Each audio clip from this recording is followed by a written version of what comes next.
질문을 받겠습니다. 네, 씩씩하게 누가 질문하실까? 네, 우리 명보병보사님. 네. 안녕하십니까? 네, 안녕합니다. 네. 지금 이 순간 이거 네. BBS 불교 방송 벚꽃대통 보시는 모든 시청자분들께서 네. 불교 공부에 인연이 닿아서 다 공부할 수 있었으면 하는 염원을 갖고 네. 질문 드리겠습니다. 네, 고맙습니다. 네. 감사합니다. 이럴 땐 박수 쳐야지. 꼭 말을 해야 되나? 자기들이 알아서 쳐야지. 네. 다음 또.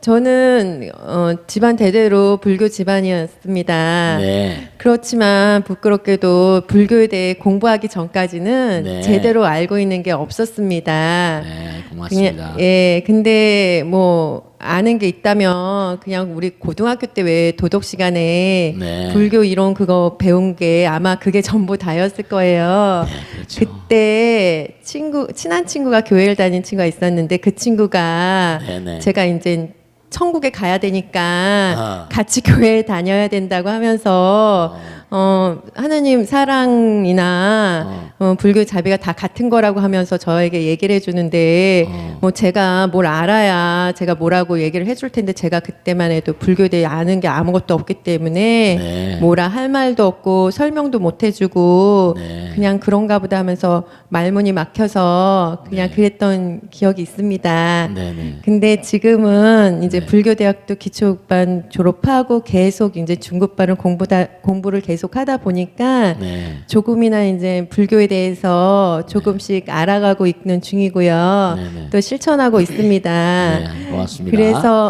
그래서 지금 같아서는 친구에게 기독교 사랑하고 불교의 자비가 뭐 진리는 하나라고 하니까 뭐 같다고 하면 크게 보면 같다고도 할 수 있겠지만 네. 그렇지만 엄격히 말하면 좀 다르다고 말할 수 있을 것 같아요. 네, 아, 그런 점이 있습니다. 예, 그래서 불교의 자비는 둘이 아니고 하나라고 하잖아요. 네네. 그렇기 때문에 나도 없고 남도 없고 네네. 나를 또 내려놓고 네. 나라는 이기심을 버리고 네네. 이타심으로 아무 대가를 바라지 않고 베푸는 거라고 네. 이제는 설명을 해줄 수 있을 것 같은데 그게 맞는지요? 네.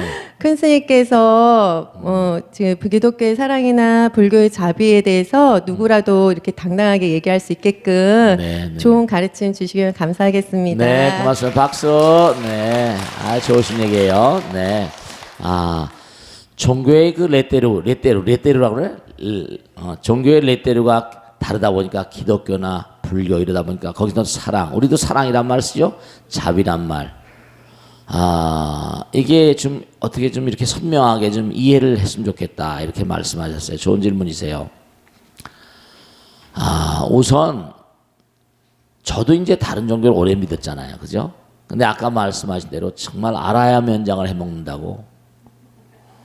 정말로 제가 안타까운 건 깨달음도 좋고 다 좋아요.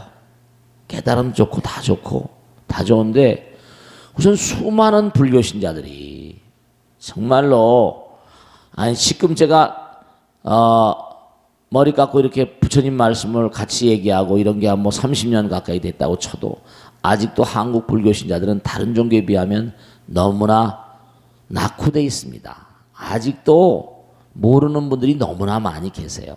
이런 방송을 제가 해야 되겠다 이렇게 요청이 들어왔을 때 방송을 해야 되겠다 생각하는 게 이게 이제 미디어이 되니까 오히려 파급 효과가 클 수가 있겠다 그런 생각을 합니다. 근데 아주 중요한 게 지금 좋으신 질문이세요. 불교에서의 어떤 사랑과 자비와 기독교의 사랑과 자비가 다르냐 같으냐. 우선 아까 말씀드린 대로 정말로 우리가 항상 그런 얘기를 해요. 진리는 두 개냐 하나냐. 그죠? 진실은 두 개 하나야. 진리는 하나인 건 분명해요. 우리가 항상 하잖아요. 하나는 뭐죠? 하나는 절대라고 그랬잖아요. 그리고 이건 부처님의 방정식이에요. 아시겠죠? 기본적인 다르마 원리입니다. 하나는 영원해요. 그리고 무한하고. 그리고 하나는 사랑이에요.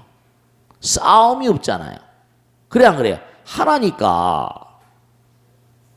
그런데 자 우리 봅시다. 사랑이란 말을 저기서도 쓰고 여기서 써. 저기서는 분명히 원수를 뭐라? 사랑하라 이렇게 얘기를 해요. 진짜예요. 그죠? 경전에 나오잖아요. 원수를 뭐라? 사랑하라. 예수님도 그렇게 말씀해요. 근데 분명한 사실은 그들은 원수를 사랑하라는 말은 끊임없이 공부하면서 지금도 뭐예요? 다른 종교를 사탄의 종교라고 말하잖아요. 그리고 중동에서는요, 팔레스타인하고 이른바 말하면 이스라엘하고 협상을 해가지고 평화협정을 하고 해서 뭔가 협정을 해서 성사시키면 무조건 노벨상 줍니다. 노벨상을 받았던 사람, 옛날에 아랍파트인가 누가 받았다가 또 전쟁을 하잖아요. 참 정말. 원수를 사랑하려면 사랑해야지. 왜 전쟁만 하냐는 말이야. 그리고 이웃을 사랑하라고 했으면 말이죠. 주변에 불교 신자가 있건 가톨릭 신자, 그건 같은 계통이지만 있으면 그러면 사랑해야 될 거 아니야. 전쟁을 하지 말아야 될 거 아니에요. 원수를 사랑하라. 이게 참 안타까운 건데 다른 종교를 여타 종교를 비방하는 게 아니에요. 원수를 사랑하라 그러면 전부 다 사랑. 창조주의 참된 의지는 싸움이 아니었을 거예요. 그들은 생존을 위한 싸움이라고 하는데 참 정말 이해가 안 가는 건 아니에요. 절의 고도와 같은 그런 전부 다 아랍이잖아요. 그래 안 그래요? 예전에 모하마드 이래로 전 세계 56개국에서 제일 많은 인구를 가진 그런 그 종교가 이슬람입니다. 기독교 카톨릭을 합쳐도 이슬람보다 작다고 그래요. 몇 억이라든가 10몇 억이라든가 대단한 거죠. 그런데 참 묘한 게 저는 이렇게 스님으로 살면서 보면은 참 정말 이 종교를 개종한다는 문제는 굉장히 사실은 자기의 어떤 뭐랄까요 인생관을 바꾸는 거니까 굉장히 중대한 거거든요. 여러분 징기스칸 아세요? 징기스칸? 이 징기스칸이라고 하는 이 존재가 몽고에서 일어나 가지고 그 징기스칸 책을 열심히 쓴 그런 내 후배가 있는데 신문기자다. 그 징기스칸 가지고 아주 그냥 종래라고 아주 유명한 그런 책들을 많이 썼어요. 징기스칸 연구 전문가죠. 그런데 이 징기스칸이라고 하는 이 존재는 그 유명한 그런 루이 9세인가 루이 10세인가가 파견해 가지고 왜냐하면 정말 무서운 전략을 가지셨어요. 징기스칸이 대단한 인물이었던 건 분명해요. 하루에 막 160km를 달렸다고 그러는 게 나오거든. 큰 말로. 역참제더라고 그래가지고. 근데 어쨌든 간에 징기스칸의 그 나라 그때 카라코르멘가 어디 있었다는데 거기 들어가서 보니까 징기스칸이 참 기가 막힌 게 보통 어느 나라를 정복해 들어가면 전부 다 뭔가니 전멸시키거나 종교 다 때려부시고 막 그러잖아요. 근데 징기스칸은 모든 종교를 다 받아들인 거예요. 그래서 이 도시의 몽고안이 자기가 건설한 도시에 교회당, 절, 이슬람 사원 다 있었던 거예요. 완전히 불란 사람이 와가지고 놀래 자빠지는 거야. 이름이 빠르쿵가 뭔가 제가 옛날에 그 기록을 본 적이 있는데 그 징기스칸이 굉장히 관용 모든 걸 다 포용하는 엄청난 그러니까 그 사람들이 충성하겠다 그러면 하나도 죽이지 않아요. 그리고 자기 군대에 편입하는 거야. 그래서 유럽까지 휩쓸었잖아요. 이게 하나가 마음이 갈라지고 종교가 갈라지면 사람은 전부 다 백화점에 있어도 어떤 물건을 자기가 전부 다 자기 물건이 최고라잖아요. 그래 안 그래요? 이게 종교도 마찬가지라 자기 종교가 불교는 절대로 그러지 않잖아요. 불교는 개종하지 말라고 그럽니다. 부처님 사랑은 뭐냐면 보편성을 띠고 있어요. generality. 보편성을 띠고 있어요. 그러니까 너무 안타까운 게 그네들에게도 제가 오랜 세월 동안 다녔으니까 실제로 저도 본 거 아니에요. 불교를 믿는 사람들 전부 다 뭐라 사탄인 줄 알았다니까요. 제가 언젠가 말씀드렸잖아요. 청계천에 뭘 사러 이렇게 갔는데 요만한 꼬마가 졸졸 쫓아오면서 아이 참 그냥 바쁘니까 제가 우리 신도들하고 막 가고 있는데 꼬마가 말이요. 아이 쫓아오면 사탄 그러는 거예요. 그 심상치 너 지금 뭐라 그랬냐? 아유. 그랬더니 이 녀석이 딱 정색을 하니까 말도 안 해요. 너 뭐라 했어? 그랬더니 이 녀석이 그냥 좀 이렇게 하면서 그냥 막 이렇게 얼굴 굳어지면서 사탄이라고 그랬대요. 아이 참. 너가 누구한테 배웠냐? 전도사님이 가르쳤다는 거예요. 참 정말 안타까운 게 제가 어떻게 시간이 없으니까 할 수가 없고 옆에 보니까 사탕 파는 가게 아메다 말을 일본 말로 사탕 파는 가게에서 1,000원짜리 2개인가 2,000원 내고 사탕을 여러 개 사가지고 호주머니에다 막 집어넣은 적이 있어. 임마 사탄은 말이야 사탕 사준 사람이 사탄이 아니야 녀석아니. 그러고 내가 온 적 있습니다. 그리고 한 번 또 뭐냐면 뱅뱅 사거리로 걸어가는데 머리가 하얀 그런 아저씨가 아주 인상이 좋더라고요. 가방을 들었는데 그날 일요일날 저녁이었었어요.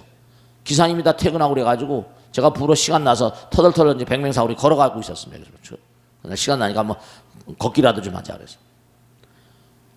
근데 이 아저씨가 또박또 보더니 전단지를 딱 나눠주면서 스님 예수 믿고 구원 받으십시오 이러는 거야.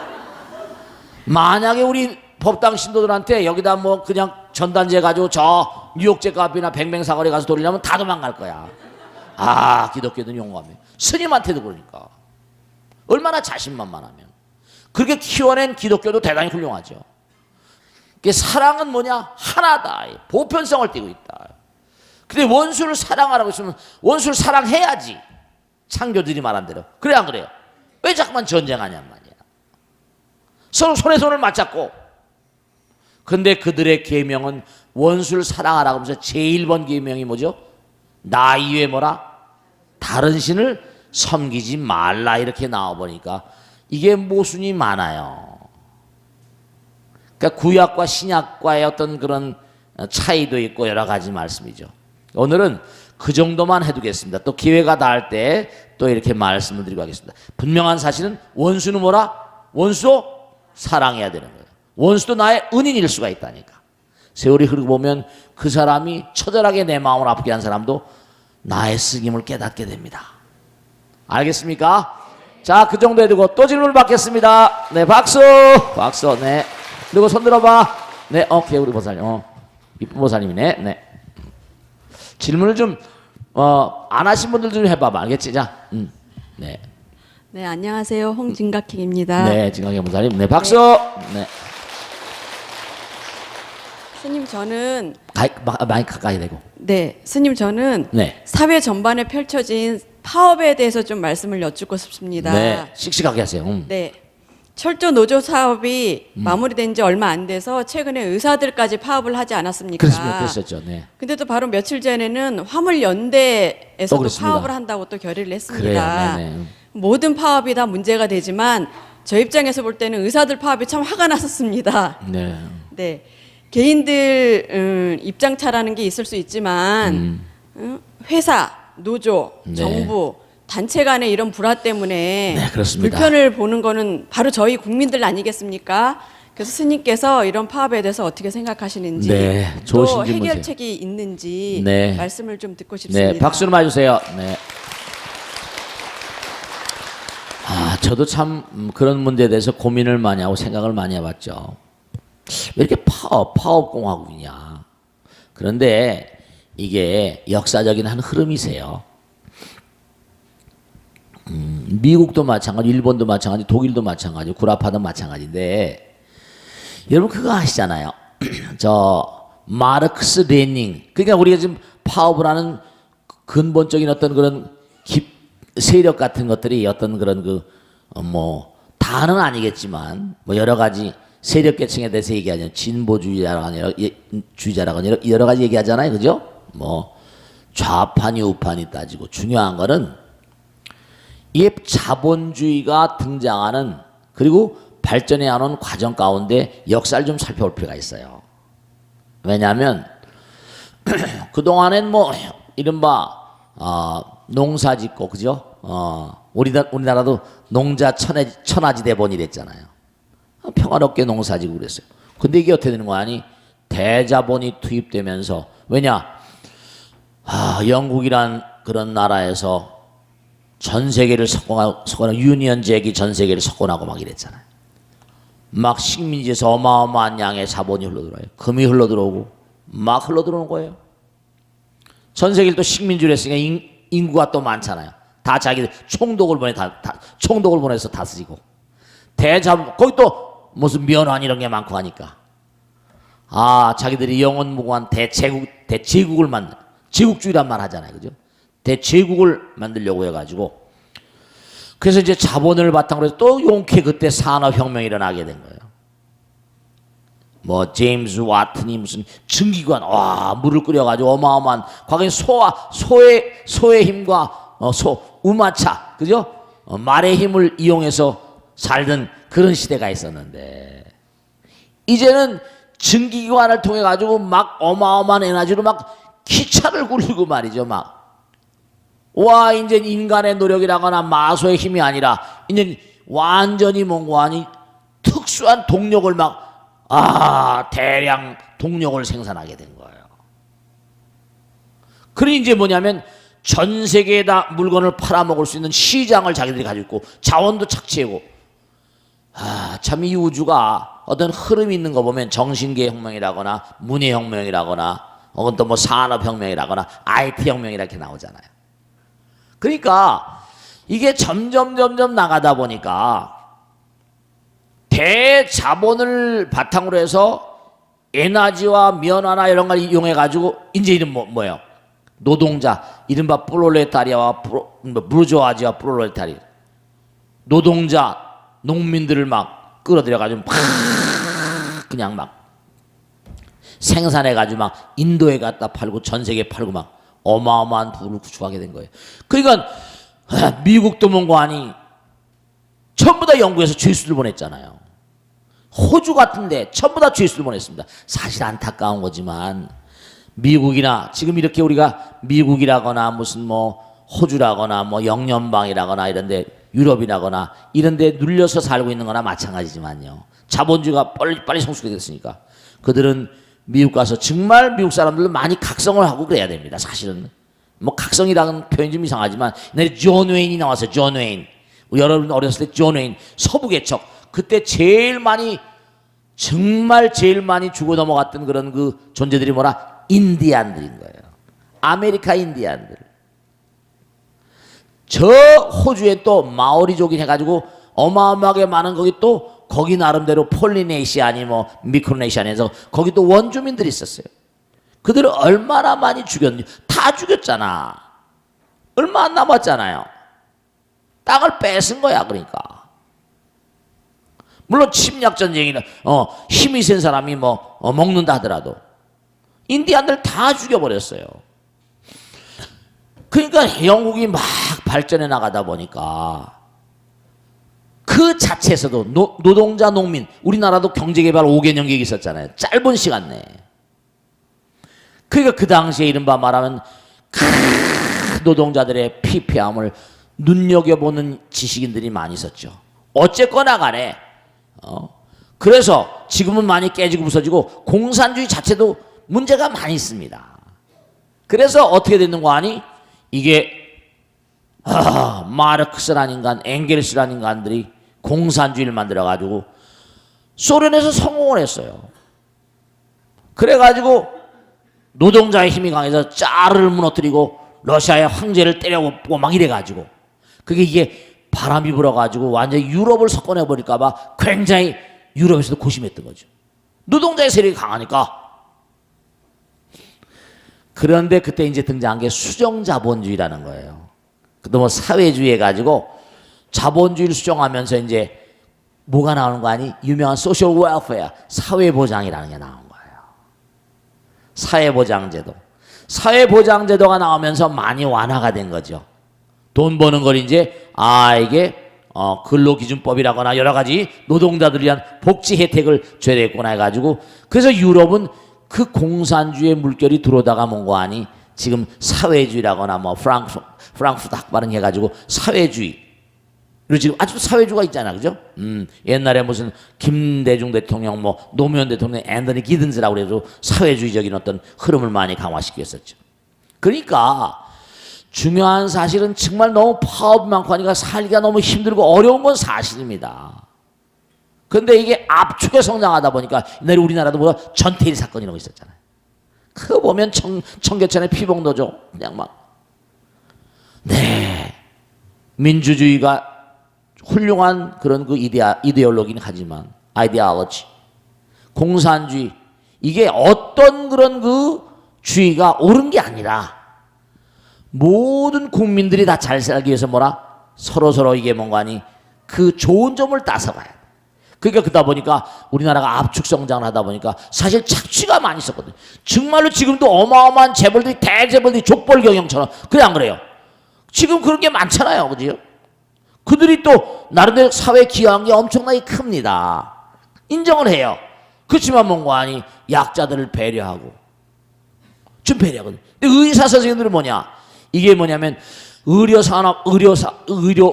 산업이랄까 의료업 전반에 대해서 이제 새로운 흐름이 막 디지털 시대가 되니까 원격 진료니 뭐 여러 가지 새로운 어떤 그런 이런 걸 좀 뭐 새로운 제도를 받아들이면 자리도 많이 창출되고 외국 사람도 많이 끌어들 수 있고 뭐 이렇게 했는데 그게 이제 이른바 말하면 이제 또 거기에 여러 가지 문제가 서로 이해가 상충되는 게 있으니까 어쨌든 간에 그러나 뭔가 잘 해결될 수 있을 것이고 계속 이렇게 문제 그러니까 구라파나 미국이나 일본 같은 데도 굉장히 노조가 심했습니다. 근데 요즘엔 많이 잦아들고 있죠. 전부 다 많이 서로가 서로 양보하고 해결하다 보면 그게 지금 이게 짧은 기간 내 우리나라가 이게 또 북한엔 저쪽엔 북쪽엔 또 우리의 접촉 안티한 어떤 세력이 있고 같은 배달결이지만 그 이게 워낙 이게 뭐냐면 역사적인 흐름이라고 저는 판단합니다. 그 세월이 흘러가다 보면은 이게 뭔가 이제 점점 더불어 살아야 된다. 진짜 그래야 됩니다. 더불어 살아야 돼요. 잘 먹고 잘 사는 사람 자기들만 족벌 이게 무슨 재벌 이게 몇 대 못 갑니다. 일본에 애도 그렇고 전부 다 미국에 애도 그렇고 주식이나 갖고 그래서 이제 넘어갈 거지 이게 세계적인 회사가 돼버리면 지금 뭐 1대, 2대, 3대까지는 갈지 모르겠지만 다음 때 가면 또 많이 달라지게 되면 그때 CEO가 등장 미국은 CEO잖아요. 전 세계 우리나라 CEO란 말 많이 하잖아요. 그렇게 되다 보면 저절로 직원들을 우대하지 않고서는 이게 회사가 제대로 갈 수가 없을 겁니다. 지금 잘못하면 SNS, 뭐 페이스북 같은 데 올라가 버리면 어떤 회사는 거덜나 버릴 때가 있잖아요. 그죠? 그리고 총수들도 막 그 회사에서 직원들이 막 갖다가 장부 갖다 주면서 이래 보니까 영창 가 있는 사람이 한둘이 아니잖아요. 다 그래서 그런 흐름을 다 타고 있는 거예요. 그러니까 우리가 좀 참고 견디고 인욕하고 이런 마음으로 가다 보면 이 역사적인 흐름도 점점 잦아들 것이다. 그러면서 또 건전한 방향으로 유도될 것이다 하는 게 제 판단입니다. 아시겠죠? 자, 그럼 이 정도에 두고 질문을 받겠습니다. 네, 질문해 보세요. 네. 최근에요 기사에서 국민건강보험공단에서 네네네. 흡연으로 인해서 이렇게 폐암 걸린 분들에게 진료비 부담을 담배 회사에서도 이렇게 청구를 해야 된다고 제기를 하는 걸 봤어요. 재판에서. 예. 3사 회사 담배 회사로 인해서 수백억 대 이렇게 소송을 제기를 했는데요. 이 기사를 보면서 공단 측도 말이 맞긴 하지만 네네. 담배 회사에서도 이렇게 광고를 하면서 이렇게 흡연으로 인해서 폐암에 걸린다는 광고를 많이 하고 있잖아요. 네. 그런데 개인적으로 이렇게 담배가 좋아가지고 피우는 건데 이게 과연 어떤 것이 올바른 길인지 저도 기사를 보면서 헷갈리더라고요. 네, 네, 스님께서는 이 법정 공방에 대해서 어떻게 생각하시는지 아이고 어려운 알고 얘기네. 싶습니다. 박수 네. 이게 참 복잡한 얘기네요, 그죠? 힘든 얘기인데 가만히 한번 들어보세요. 저도 그 관심 있어가지고 그 담배라는 건 말이죠. 저도 마찬가지인데 제가 이제 담배를 굉장히 많이 피웠었거든요. 옛날에 세속에 있을 때. 오래됐지만. 아유, 근데 담배가 너무 무서운 게요. 산중으로 도망가 있는데도 불구하고 담배가 피우고 싶어서요. 어슬렁 산골에 있다가도 그 담배 가게 없잖아요. 지리산 꼭대기 담배 가게 있어요. 꽁초 주워 피우고 그랬다니까요. 등산객이 머리 꽁초 가게 피우고. 그래서 제가 어느 날 갑자기 이게 여기까지 도망가서 이따오 이게 되겠냐, 이것도 못 하나 그냥 매서운 마음 먹으니까 그 다음부터 좀 이게 달라지더라고요. 결국 담배를 안 끊고 말았는데 세속에 살면 담배가 널려 있잖아요. 근데 또 하나 문제가 되는 건 담배 회사에선 뭔가 아니 담배를 뭔가 아니요. 담배를 팔아야 되잖아요. 근데 담배 무슨 그냥 해롭다는 것만 정도만 했지만 담배 무서운 걸 얘기하는 사람도 또 많이 있지만 담배 회사에서 그걸 또 자기들 팔아야 되니까 그걸 뭔가 강력하게 담배가 나쁘다는 거 담배 그거 뭐죠? 그거 뭐예요? 담배 겁니다. 이것은 뭐 피우면 해롭고 뭐가 됩니다라고 정도했지. 그게 얼마나 무서운 것인지를 그게 사실은 명백하게 많은 사람은 그러니까 그렇게 하기도 어렵고 안 하기도 어려운 거예요. 그 지금 법정 공방의 진실은 뭐냐면 우리 보살님 말씀하신 대로 첫째는 뭐냐 그것도 나왔어요. 그 사람이 그 정도 해가지고 하면 자기들이 선택권이 있고 한데 그걸 갖다가 뭐 어떻게 할 거냐 그런 얘기도 있고 또 하나는 뭐냐면 이게 나라마다 재판의 판례가 조금씩 다르대요. 어느 나라는 담배에 대해서 뭔가를 주고 어느 나라는 뭐라 담배 회사에다 뭐 하기도 하고 어떤 나라는 일반인에게 뭐 이렇게 승소를 주기도 하고 그렇게 되고 있다고 그러는데 우선 우리가 중요한 건 니코틴이라는 건 중독이 되거든요. 그 일종의 뭔가 아니 향정신성 의약품 피로폰이라는 것처럼 어떻게 돼요? 그걸 못 끊게 만든다니까요. 근데 그 안에 뭐냐면 또 하나 거기 제가 판례는 보지 않았습니다만 신문 기사를 얼뜬 본 적이 있는데 뭐냐면 담배라는 건 연초를 가지고 만들잖아요. 근데 그 대체제가 없다. 이른바 말하면 그럼 뭐 어떻게 담배를 그냥 해서 하는데 그거 뭐 어떻게 그 담배 제품엔 하자가 없다고 나왔다니까요. 제품에 무슨 하자가 있거나 뭘 하고 있어야 되는데 이쪽에 이제 건강공단에서는 그 안에 무슨 뭐 여러 가지 담배를 만들 때도 그 안에 말이죠 여러 가지 물질들을 많이 집어넣는다는 얘기가 있어요. 담배 맛이 좋습니다 그러잖아요, 그죠? 담배 맛이라가 향이라거나 뭐 여러 가지를 위해 가지고 거기다 뭘 집어넣는데 그게 몸에 해롭다잖아요. 그러니까 이게 지금 그 소송을 한 사람 얘기를 들어보니까 6명이 소송했는데 5명이 죽었대요. 한 사람만 남고 4명은 담배를 피워가지고 뭔가 아니 암이 걸렸다는 게 인정이 된다고 2명은 인정이 안 된다고 또 그랬어요.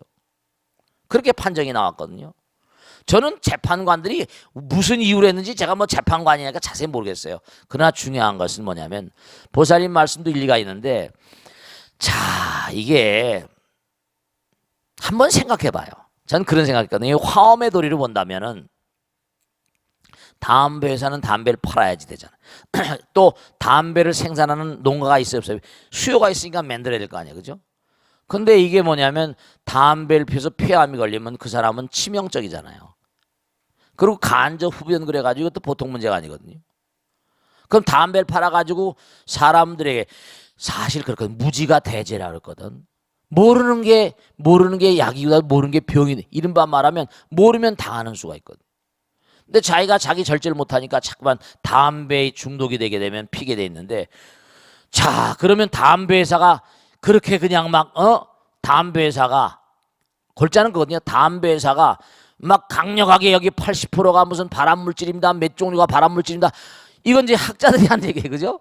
담배 회사가 그런 것까지 다 광고를 해가지고 못 팔도록 해. 그럼 만들지 말지. 근데 기호가 또 있잖아요. 그러니까 이게 참 또 잇따라서 재판을 계속 해나가면 이제 15년 걸렸대 이게요. 15년 걸린 재판이라는데 앞으로 또 이제 또 소송한다 그러잖아요. 그죠? 그 재판이라는 것도 이제 여러 가지 지금 아직도 우리나라는 뭔가니 담배 피우는 인구가 적지가 않거든요. 수입도 만만치 않고 KTNG라는 회사가 큰 회사잖아요. 그러니까 이 담배에 대한 문제는 국민의 어떤 정서 지금도 담배가 그렇게 해롭다고 그러면서 해롭다고 한데도 계속 피워야 안 피워요? 피는 사람이 엄청 많다니까요. 근데 담배가 모든 그런 그 질병의 아주 중요한 요인이라고 하는 건 드러나 있지만 아까 말씀드린 대로 그러니까 자기가 스스로 선택해서 담배를 피웠는데 말이야. 그 사람들이 뭐 소송을 해가지고 담배 회사에 소송을 해가지고 배상을 해놔라. 그 배상을 해나는 게 결국 뭐냐면 이 사람들에게 그 제품에 하자가 있거나 또 이 사람들에게 뭔가 그걸 충분히 위험을 알리지 않았지 않겠느냐 이렇게 된 거 아니에요. 그죠? 골자는 그거 같아요. 제가 확실히는 모르겠지만. 그러니까 담배 회사에 책임 있지 않냐. 그거 가지고 공방을 15년을 벌인 거예요. 근데 지금은 어쨌든 간에 판례 대법원에서 뭔가 아니 누굴 손을 들어줬어요? 담배 회사 손을 들어줬다니까요. 근데 이게 이제 앞으로 어떻게 갈지는 또 이제 뭐 항상 판례라는 건 또 바뀌게 돼 있는 거니까 또 소송을 하고 또 이제 또 어떤 근데 중요한 거는 그게 뭐냐면 6명 중에 4명이 입증됐다고 하는데 2명은 뭐라 인지 아닌지 모르잖아요. 인지 아닌지 모르는 거 가지고 그걸 일방적으로 일방적으로 한쪽만 손 들을 수 없잖아요. 하나라도 뭔 거 아니야? 하나라도 뭐죠? 그렇지 않다고 판정되면 그렇지 않은 건 아는 거잖아요. 그래 안 그래요? 6명 중에 4명은 그렇다, 2명은 안 그렇다 이래 가지고 지금 판결이 났다니까요. 그리고 5명은 돌아가셨거든요. 또. 이제 앞으로 세월이 들면서 좀 더 확고한 담배 회사들도 이제 또 소송이 들어올 걸 대비해 가지고 어떤 작전을 또 쓰겠죠. 우리가 사는 세상은 전부 다 그러니까 이게 어느 한쪽 지금 현재 당장은 뭐냐면 그런 것도 또 있어요. 이게 좀 안타까운 얘기지만 전 세계적으로 담배를 이 담배라는 게 오랜 역사를 가지고 있거든요. 이게 사람의 삶의 뭔가 아니 우리 옛날에 할아버지 할머니들 할머니들 곰방 때다가 벼세 안 벼세 그죠? 오래됐잖아요. 그러니까 아까 말씀하신 대로 자기가 그냥 스스로 조심을 하면 되는데 그러니까 이제 중독이란 말 여기 하나만 말씀드리는데 중독이란 말이 참 무서운 거예요. 중은 빠지는 거잖아요. 독에 빠지는 거야. 독에 빠져버리면 헤어날 수가 있다 없다. 알코올 중독, 마약 중독, 니코틴 중독. 이 중독이라는 건 이거 중독이라는 건 어때요? 근데 다른 건 뭐냐면 알코올 중독이나 이러면 마약 중독 같은 건 뭐예요? 판 사람도 걸려 안 걸려요? 근데 알코올 중독은 술이 널려 있는데 그 자기 책임이지 또 그지? 마약 같은 건 그건 파는 건 휘로뽕이나 모르핀, 코케인 같은 거 이거 합법적으로 하지 않으면 안 되는 판인데. 근데 이게 술은 널려 있는 게 술이고 담배고 한데 책임 소재가 상당히 이게 자기 자신에 있느냐 회사에 있느냐 이건 지금 우선 일단은 자기 자신의 불실도 있고 그다음 뭔가 아니 담배 회사 손을 들어줬으니까 앞으로 어떻게 될 것인가 하는 건 두고두고 이제 또 소송이 지금 또 소송이 들어간다는 거 아니에요, 그죠? 또 소송 들어가니까 또 계속 이제 공방전을 지켜보면서 우리가 좀 조심을 해야 되겠죠. 남편들도 마찬가지고 요즘엔 여자들 흡연 인구가 굉장히 늘고 있다는데 좋지 않잖아요. 담배가 정말 좋지 않은 건 천하가 다 아는데도 그걸 끊지 못해서 항상 그렇죠. 끊지 못해서 슬픈 동물이여 인간. 끊지 못해서 슬픈 동물이다. 알겠죠? 그런 게 많잖아요. 그리고 또 하나 우리가 꼭 명심할 게 가슴이 아프고 마음이 답답하고 갑갑하니까 스트레스를 풀려고 담배를 피시는데 정말 안타까운 건 몸에 나쁜 게 더 땡긴다고 그러잖아요. 병이 걸리면. 그래 안 그래요? 그러니까 지금 마음의 병들 마음이 갑갑하니까 담배를 피워서 날려버린다는 거 아니에요. 그거 또나스를 옛날에 보면 도나스 만들어서 막 하고 옛날에 영화에도 그 많이 나오잖아요. 도나스 만드는 것도 재밌다 이거 재밌다. 참 안타까운 거지만 우리 인간은 그래서 이러지도 못하고 저러지도 못하는 동물인데 그래도 탁 잡고 나가는 인간들은 그게 오늘 나가는 화엄의 저 돌이 따라 나가는 인간들이 그걸 이겨내야 되는데 아시겠죠? 자, 그 정도 해두겠습니다. 그 다음 질문 받겠습니다. 네, 우리 보살님 네. 자. 박수로 맞아주세요. 네. 스님 부처님께서는 처음에 여성의 초가에 대해서 반대하셨다고 들었습니다. 그랬어요. 네. 부처님의 양모인 마하빠라지빠따디가 출가의 뜻을 세워 세 번이나 부처님을 찾아가서 허락을 원했지만 맞아요. 거절당하고 후에 허락을 받았다고 들었습니다. 그렇습니다. 네. 부처님께서 왜 비구니를 허락하지 않으셨는지 네, 궁금합니다. 네, 네. 또 비구니를 허락한 후에도 네. 비구니는 비구의 교단에서 네. 떨어진 독립된 장소에서는 살아서 안 된다는 등 네, 맞아요. 8조항의 단서를 부과했다고 하는데요. 네. 8조항의 내용도 궁금합니다, 스님. 네, 네, 고맙습니다. 박수로 맞으세요. 네. 아, 이거 비구니 스님들 얘기. 제가 옛날에 성당에 다닐 때 이렇게 보면은 신부님들하고 수녀님들 같이 사세요. 이 같은 성당 안에서 이렇게.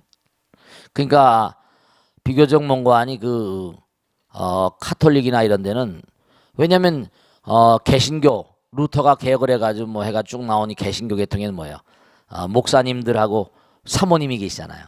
그러니까 압도적인 숫자가 여자분들이니까 또 그 사모님이라고 하는 존재가 또 중요하잖아요. 그래 안 그래요? 남자가 다 알 수가 없으니까.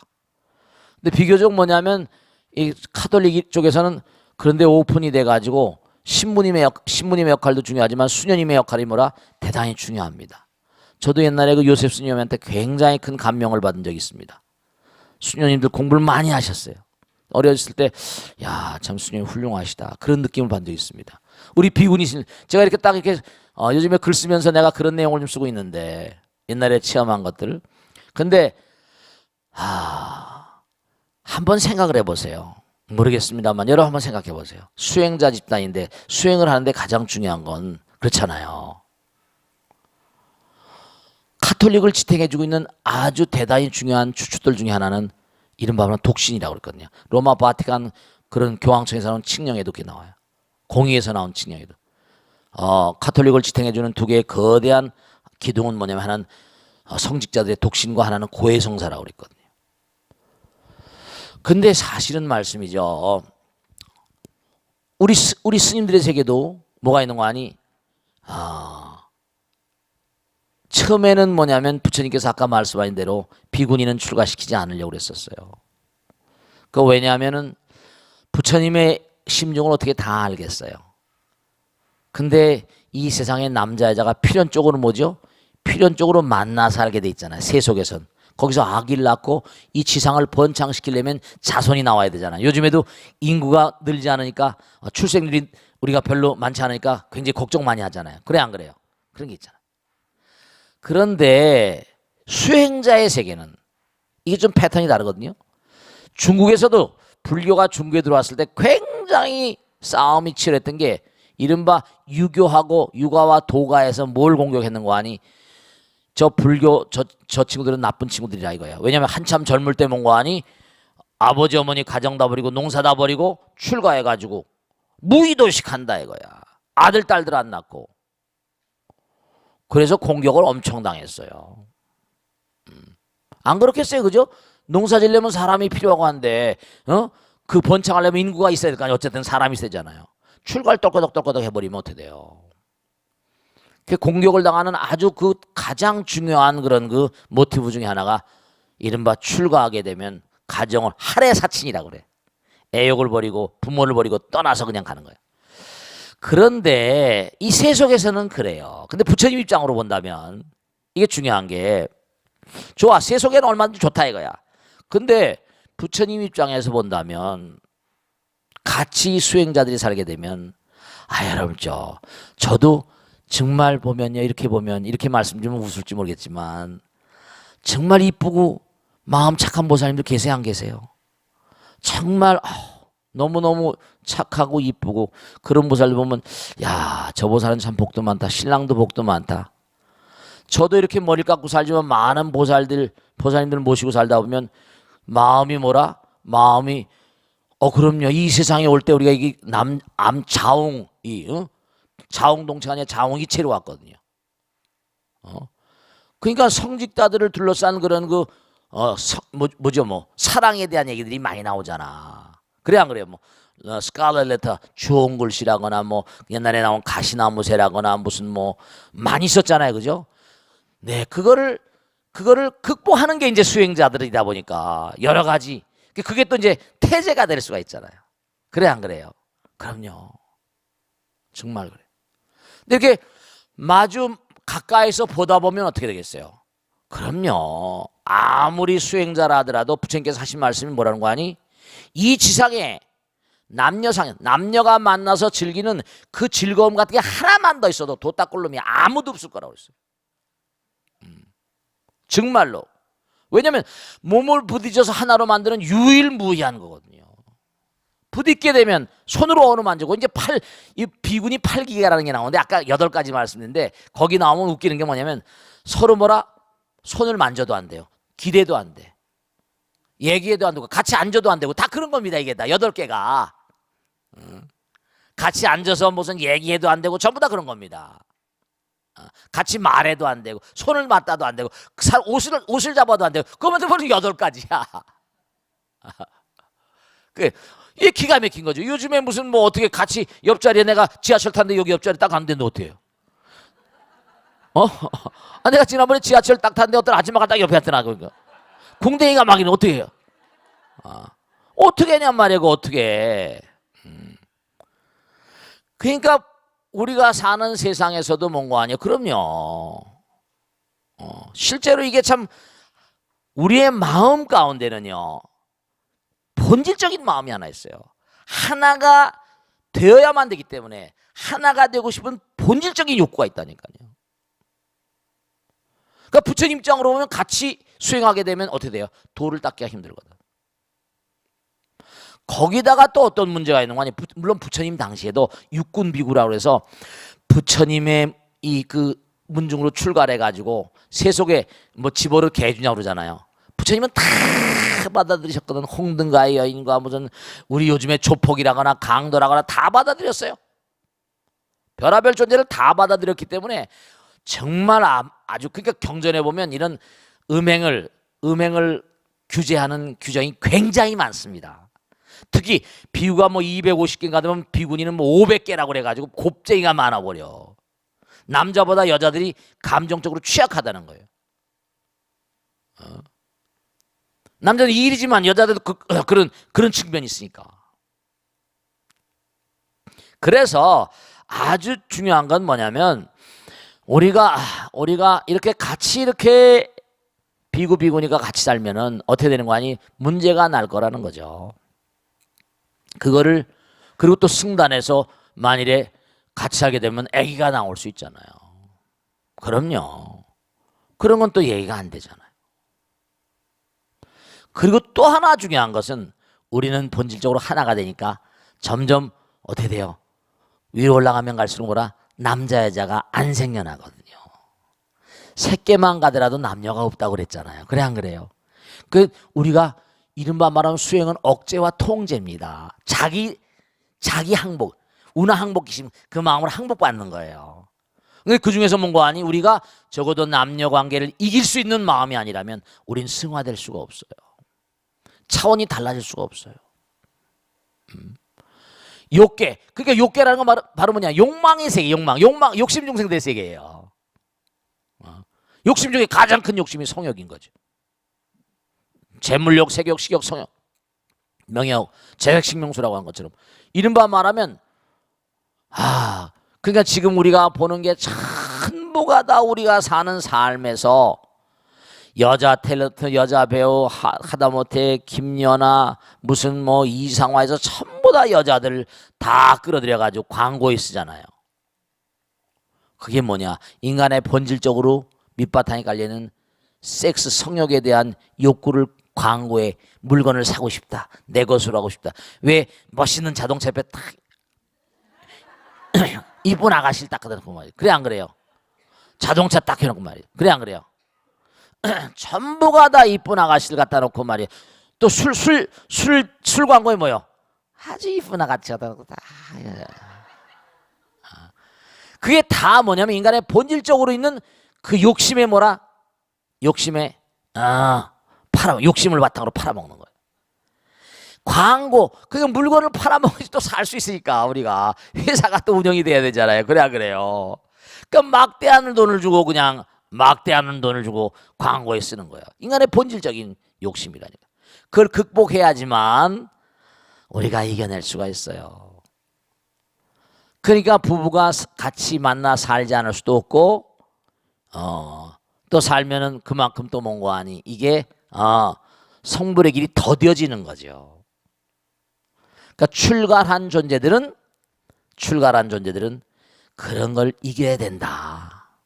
극기라 자기를 이겨야 되고 항복기심 그 마음을 항복받아야 된다. 그래서 이제 부처님 당시에 비구니를 뭔가 하니 출가하지 못하게 처음에 했었습니다. 아까 다 맞는 말씀이세요. 근데 그게 자기의 이제 그 이모가 자기의 계모잖아요. 엄마가 돌아가시면서 이모가 이 부처님을 키웠어요. 근데 이제 자기가 출가하고 이렇게 되니까 어떻게 할 수가 없으니까 그래서 아난과 그 제자들이 그렇게 어떡하겠어요, 그죠? 출가하기로 하는데 부처님 설에서 먼 데서 부처님 보고선 수행하기를 바래가지고 그래서 받아들였죠. 그래서 이제 우리가 여인들의 출가 지금 앞으로도 이제 여러 가지 일들이 많이 있습니다만 뭐 만해 한용운 스님은 뭐 이걸 바꿔야 된다. 일본은 지금 대처불교가 거의 다 됐잖아요.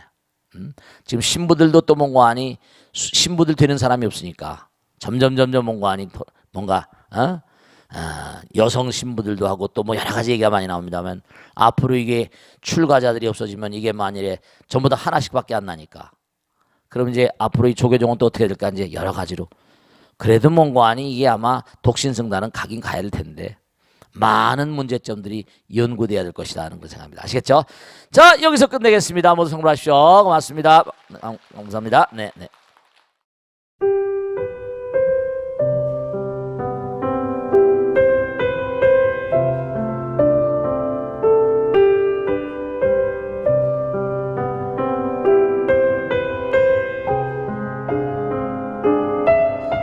불자 여러분 안녕하십니까? 능인선원장 지광입니다. 이 불교 방송은 정말로 불교의 보배입니다. 부처님의 거룩한 뜻이 무엇입니까? 부처님의 가르침을 세상에 퍼뜨린 거 아니겠습니까? 불교를 정말로 한 차원 업그레이드 시키고 한국 불자들의 신심을 한 차원 더 장양시키기 위해서는 여러 불자님들의 정말 도움이 필요합니다. 몸과 마음을 다해서 많은 불자님들 ARS 한 통에 이 불교 방송이 살아날 수 있습니다. 여러분의 관심과 그 다음에 편달이 한국 불교의 새로운 날 그리고 새로운 시대 새로운 차원으로의 도약으로 그렇게 우리 방송 불교를 그렇게 인도할 것이라고 확신합니다. 감사합니다. ARS에 많은 관심 부탁드립니다. 감사드립니다.